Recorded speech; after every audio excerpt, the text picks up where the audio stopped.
বিশ্ব নবী মুহাম্মদুর রাসূলুল্লাহ সাল্লাল্লাহু আলাইহি ওয়াসাল্লাম এই রবিউল আউয়াল মাসে দুনিয়াতে আসলেন। আবার এই মাসে নবীজি দুনিয়া থেকে আড়াল হয়েছে। রবিউল আউয়াল মাস, নবীজি দুনিয়াতে আসছেন সোমবার। নবীজির আম্মা আমিনা বলেন, আমি আমার কামরার মধ্যে শোয়া ছিলাম, আমি আমার ঘরের মধ্যে শোয়া ছিলাম, হঠাৎ দেখি ঘরের মধ্যে এত আলো, আমার পুরা ঘরটা আলোকিত হয়ে গিয়েছে।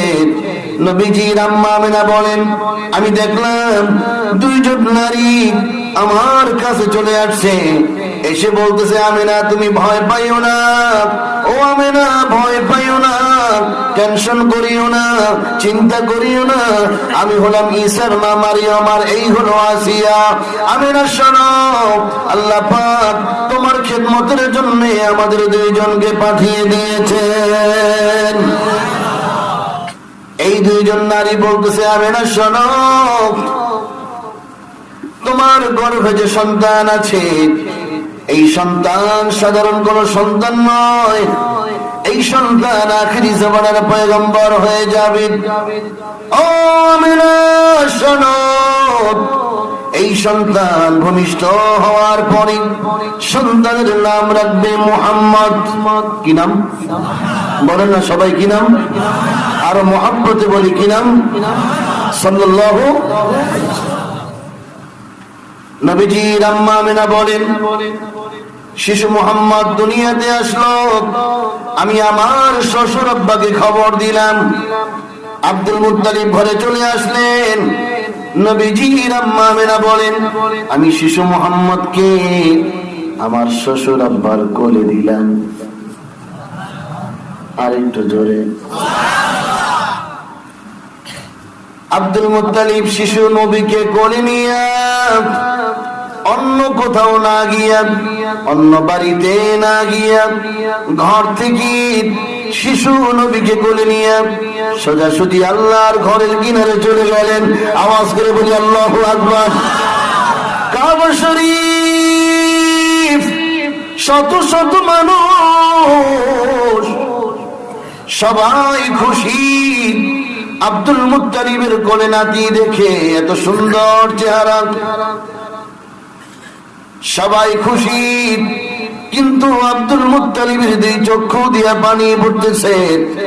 লোকেরা বলল, আব্দুল মুত্তালিব নাতি পাইয়া সবাই তো খুশি, তুমি কি নারাজ হইলে নাকি? তোমার চোখে কেন পানি? তুমি কেন কান্না করো? আব্দুল মুত্তালিব বললেন, শোনো এলাকার লোকেরা, নাতি পাইয়া আমিও তো খুশি, তবে একটা কথা আমার কলিজা ছটফট করি, আমার কলিজায় বড় ব্যথা, বড় যন্ত্রণা। আমার এই নাতিটা দুনিয়াতে আসলো, এই নাতির আব্বা আমার ছেলে আব্দুল্লাহ আজকে দুনিয়াতে নাই। আমার সন্তান আব্দুল্লাহ যদি দুনিয়াতে থাকতো, এত সুন্দর বাচ্চা দেখে কতই না খুশি হইতো, সেজন্য আমি কাঁদি। ও যুবক ভাই, শোনো নবীর কথা, শিশু নবীর কথা। আমরা কেমন নবীর উম্মত, কেমন নবীর উম্মত, দাবি করি উম্মত, কিন্তু নবীর কথা আমাদের অনেকের জানা নাই, নবীর ইতিহাস আমাদের অনেকের জানা নাই। নবীজির আম্মা আমিনা বলেন, মক্কাতে একটা নিয়ম ছিল, কিতাবের মধ্যে আসছে, নবীজি মা আমিনার বুকের দুধ পান করেছিলেন মাত্র 3 দিন।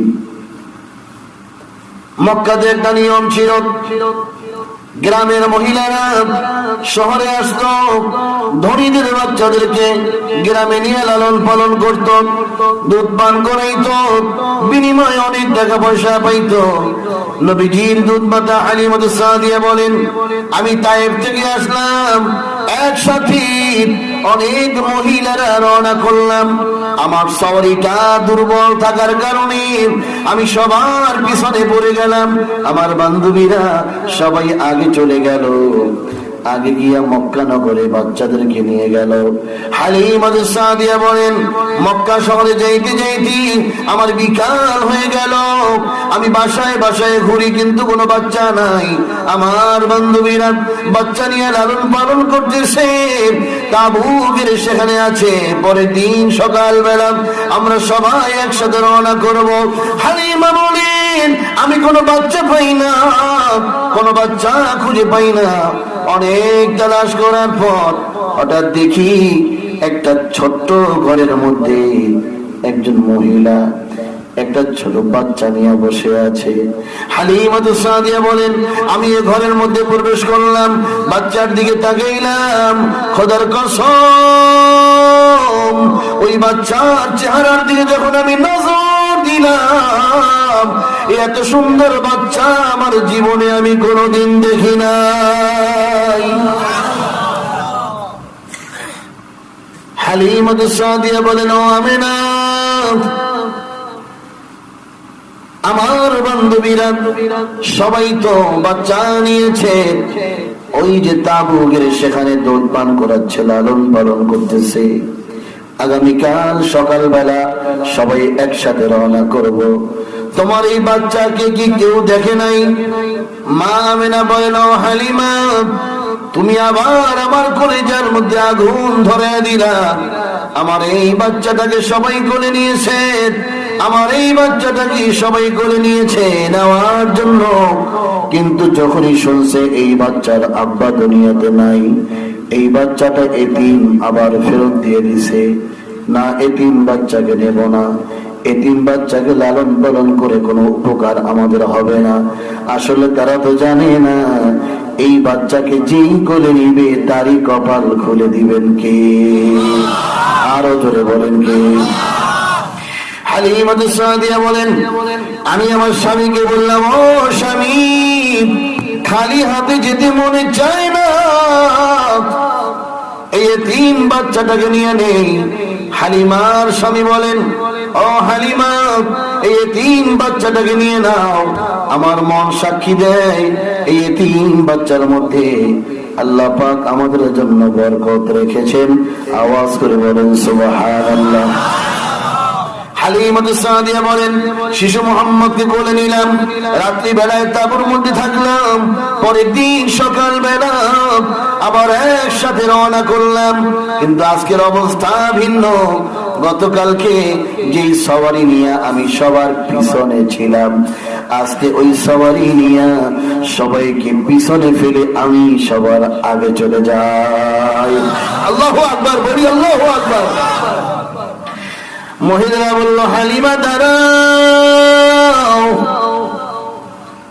ও হালিমা দাঁড়াও, গতকালকে যে সওয়ারি ছিল আজকেও কি ওই সওয়ারি না তুমি পরিবর্তন করেছো? হালিমা সাদিয়া বলেন, বান্ধবীরা শোনো, গতকালকে যে সওয়ারি ছিল আজকে ওই একই সওয়ারি, আমি কোন সওয়ারি পরিবর্তন করি নাই। তবে একটা কথা শোনো, তোমরা যে এতিম বাচ্চাটার দায়িত্ব নেও নাই, এতিম বাচ্চাকে কোলে নিয়ে আবার ফেরত দিয়া দিলাম, ওই বাচ্চা কি কোলে নেওয়ার পর থেকে একটা না দুইটা না, আমার প্রত্যেকটা কাজের মধ্যে বরকত শুরু হয়ে গেছে।